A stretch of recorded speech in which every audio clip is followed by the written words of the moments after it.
Today is day 2 of preparing for my CAPM exam. It's day 3, preparing for the CAPM exam. It's Sunday, December 22, 10:30 a.m. and nobody's out here. It's 5:41 p.m. and I'll be heading back home now.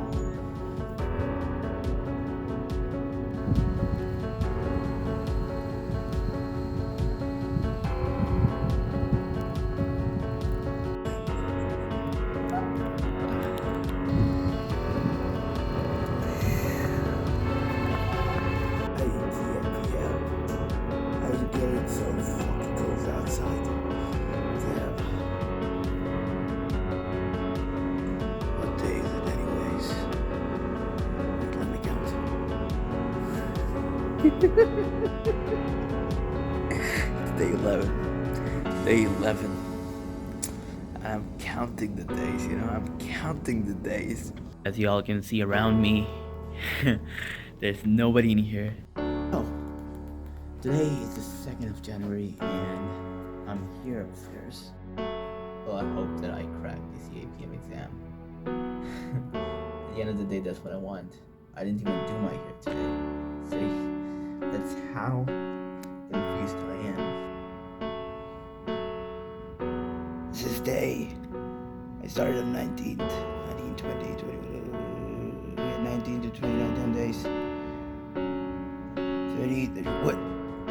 12, 1, 2, 3, 4, 5, 6, 18 days. Today's the 18th day. Today's the 18th day.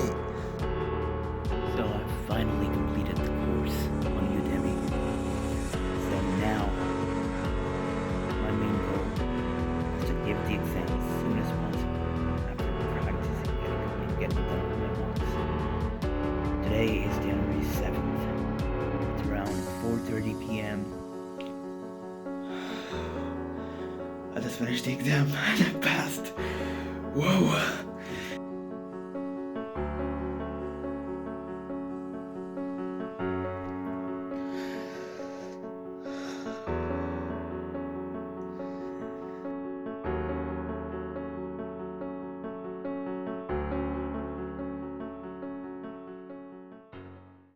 In the last 3 months, I met a lot of people. A lot of people have asked me this question a lot. How did you pass your CAPM exam in just 26 days?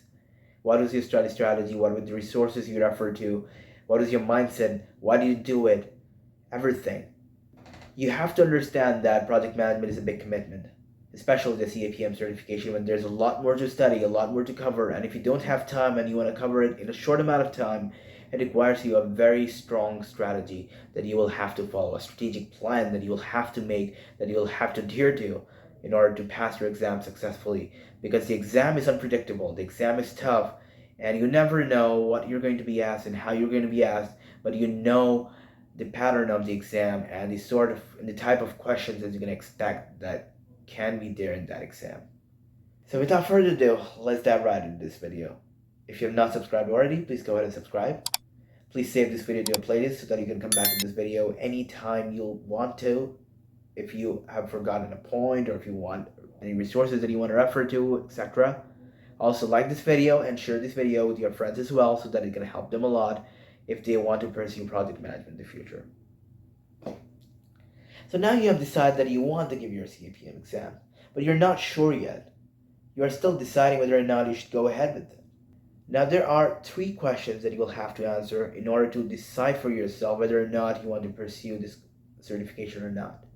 Number 1, why do you want to pursue a CAPM certification? Number 2, what do you aim to get out of this certification? And number 3, how can this certification help you in your career? And if you are able to answer all these questions and after this you want to still pursue a CAPM certification, now you're on the right track and you're watching the right video. So, now that you have decided that you want to go ahead with this, then comes the eligibility criteria. The eligibility criteria is that you need to have 23 hours of project management education. It can either come from your college courses or you can take the project management course on the Project Management Institute website. It's going to be a little expensive, or you can go for a Udemy course, which is going to be a little cheaper. Now, you might be thinking, oh yeah, I do have a lot of knowledge about project management from YouTube videos that I watched or everything else, something that you might have done.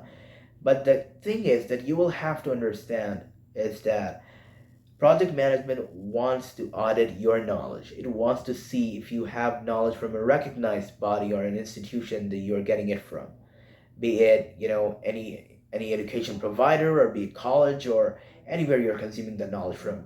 If you have that knowledge and you are able to show it to them if they ask you for an audit, then you're on the safe side. So it's better that you get your education, because it's going to definitely help you a lot.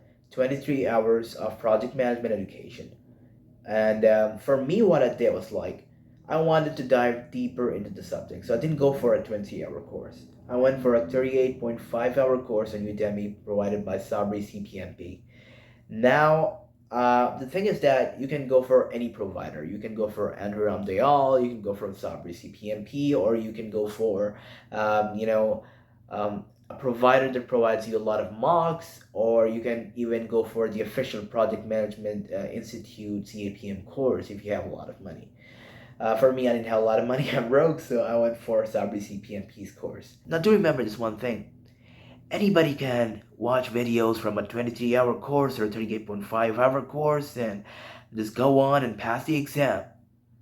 But the most important thing here is to remember the knowledge that you've gained so that you can utilize it when you need it, when you're actually doing your job. Which is why it's important that you don't just watch the video, but take notes side by side and revise from those notes so that you learn something and that you're able to utilize that knowledge in the future when you're working your job. The next thing is the reading material. Now, you can study from the official PMBOK guide, the Project Management Book of Knowledge, or you can go for any other books as well if you know any. But the thing is, like, if you don't have a lot of money, you can go for the free project prep cheat sheet. The cheat sheet includes flashcards, matrices, reference tables, and one mock test that you'll be getting, and all this material. You can use it side by side along with the course that you have purchased to refer and remember all the processes in the project management book of knowledge and everything, and so that you remember it all when you are actually giving your exam. Also, do remember this when you are choosing your course. If you want to have a better edge in passing your exam, go for a course that includes a lot of quizzes and practice tests, and also some mocks as well, so that you have ample of practice. Do remember that the course that you are taking has to be recognized by the Project Management Institute. You should be getting a certificate, a formal certificate, after completing that course that you can use for the PMI audit, so that they can verify that, oh yeah, you have completed 23 hours of project management education. So that's one way you can do it. Another thing you can also go for is the LinkedIn Learning courses. If you have LinkedIn Learning subscription from your university or from your job, etc., if you cannot afford even a Udemy course for cheap. So now that you have all that, you need to know that the exam consists of 150 questions, and it's a 3-hour long exam. And that exam consists of topics such as project management fundamentals. You have predictive methodologies, agile methodologies, and also you have business analytic frameworks. Now, a lot of websites would tell you that there's a specific percentage allotted to the type of questions you'd be getting, but being a person who has given the exam, I'll tell you this one thing clearly. There is no set percentage of the amount of questions you'll be asked from either of these, these 4 categories. You can be asked any number of questions, and all of the questions will be randomly arranged, not in one section or the other. But the exam is divided into 2 parts. Part 1 and Part 2. Part 1 contains 75 questions. Part 2 consists of 75 questions. And after finishing Part 1, you'll get a 10-minute break. And if you want to take that break, you can take that break. But if you're taking that break, you cannot go back to revisit your Part 1 questions. That's how it is. Okay, so now a lot of you would be asking me this question. How is the exam going to be held? Is it going to be online, proctored, or in centers, etc.? So the exam can be taken either at the center or online as well. I took the exam online. But if you're taking the exam online, do remember that your PC has to be strong, and also it has to have a good camera as well. The thing is that the exam is proctored, so you will have to be in a room without any distractions. Like, nobody has to interrupt you while you're giving your exam, nobody has to be around you. You don't need to have a piece of paper on your table or any other materials on the table. You need to be in a closed room.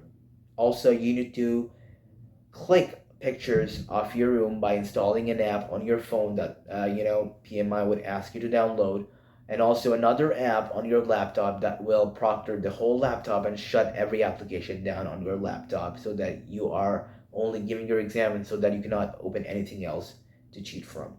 So it will be proctored. Do remember this one thing: if you have other applications over there and those applications are running in the background, your test will get terminated immediately. And the only person that can let you back into the test is the proctor who will be present. Yes, there will be a proctor assigned to you, and that proctor will be present throughout your exam, will be monitoring you to make sure that you're not cheating or doing anything suspicious. Now, when it comes to the difficulty of the exam, well, it depends on how you prepare for it. If you have prepared well, you'll definitely do well. If you have not prepared well, you'll not do well. When it comes to the exam routine, this is my favorite question. 26 days. How did I structure it? 26 days in which 20 days were me preparing for the exam and 5 days were me practicing the mocks. And on the 26th day, I went ahead and gave my exam. That's how it was done. So, how did I do it? The thing is that I had been planning to give my CAPM exam ever since I was in my undergrad. But the thing was like, I didn't have that motivation or that time with me. I was very busy up until I was in my MBA program, even in my MBA program, up until the end of the fall semester. And at that point of time, I decided that I'm getting my winter break, and during my winter break, I have a lot of time, so I'm going to make the most out of this time and I'm going to get it done. So, my winter break started on the 18th of December and ended on the 13th. So, how I did it was that from the 19th until 19th of December 2024 until January 7th, 2025, I studied every single day. In the morning, I would wake up at 8. I would eat a bowl of cereal, I would pack my bags, and I would go to the library and watch the videos, take my notes, and keep revising up until like 5 or 6 p.m. Sometimes I would go in the morning at like 8:30 or 9:30 or even 10:30, but I would still go in the morning up until 10:30 max. I would wake up in the morning and I would go to the library, I would sit there and I would study up until like 5 p.m., 6 p.m., 7 p.m., up until I'm hungry and I cannot, take it anymore. And I would go back home, then I would cook and I would eat and I would go to sleep and I would repeat the same thing every single day. I did the same thing. And I stayed away from any form of distractions. No social media, no friends, no family. I mean, like, I did give them some time. I told my mom that I can only talk to her for half an hour a day. That's it.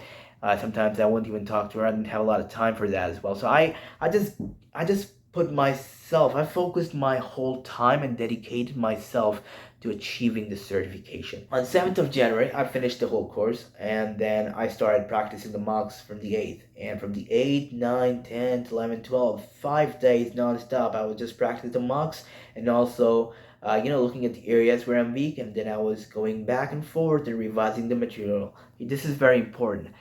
If you're not getting more than 75% in your marks, then you're not ready for your exam. But don't aim for 75, aim for 100, and then you'll get more than 90%. I recommend that you get more than 90% in your marks, and then it will be better for you to remember the concepts and pass your exam. That's what I did. I was getting more than 90% in my marks, and I decided, oh yeah, I was ready because I consumed the whole material at that point. So I had perfect and better knowledge in order to be able to give the exam confidently. And luckily, the most important thing is getting your date as well. When you're booking your exam, you need to get the date on the day that you're looking to give your exam. And the thing is that 13th, my spring semester was going to start. And I had a class in the afternoon. I scheduled my CAPM exam in the morning at 9 a.m. and I think it was 9:45 something. And at 9, I booked a room in the library. I went to the library. I went there, and then I gave my exam, and the whole thing was progress, just like I told you. So, when it comes to registering for the CAPM exam and the PMI membership, now these things are pretty expensive and it's going to take a lot of money. If you're a college student, you can save a lot of money on the membership, but if you're not a college student, you will have to waste a lot of money on the membership as well and also on the exam registration as well. But the thing is that please register in advance and also please think carefully before you move forward, because if you fail your exam, then you'll be losing your money. But if you are passing the exam, this investment will be worth it because you'll be getting to learn a lot, and this is definitely going to help you a lot in the long term. Also, one more thing that you need to know while preparing for your exam. Please take enough breaks while you're preparing for your exam. Like, don't study constantly. Like even when I was studying in the library as well, I would take 10-minute breaks, 15-minute breaks, 30-minute breaks, and even 1 hour breaks as well if I felt burned out. So please take breaks while you're studying, because just studying just like that is not going to help you if your mind is not able to process the information stored in your brain. Also, don't study constantly. That's what I'm saying, Keep that in mind. You need to take breaks, but yes, don't put a lot of pressure on yourself. I passed the exam in 26 days. I did it in 26 days. Doesn't mean that you will be able to do it in 26 days. It depends on you as well. You can do it even in a shorter time than me. You can even do it in a longer time than me. It depends on your capacity, how much you can take it. But do remember that whenever you're planning to give your exam, you have enough time to prepare for it, and that you are preparing for it and processing the knowledge that you're getting. You're not just blindly studying, or you're not just blindly watching the videos, but you're actually learning something that can actually benefit you in the long term, when you're actually taking up projects in any industry or you're working on any product roles as well. Now, the thing is that Sabri CPMP's course had a lot of quizzes, practice tests, and also one mock that I was getting. So, it helped me a lot since I didn't have a lot of money to invest in the Pocket Prep subscription. But if you have money for that, please take it, because the thing is like, it's only going to help you. Practice makes you perfect. Go for a course that has a lot of mocks as well if you want to take it, and go for a course that you can actually understand. So that's it. I hope that answers most of the things that you needed to know about the CAPM exam.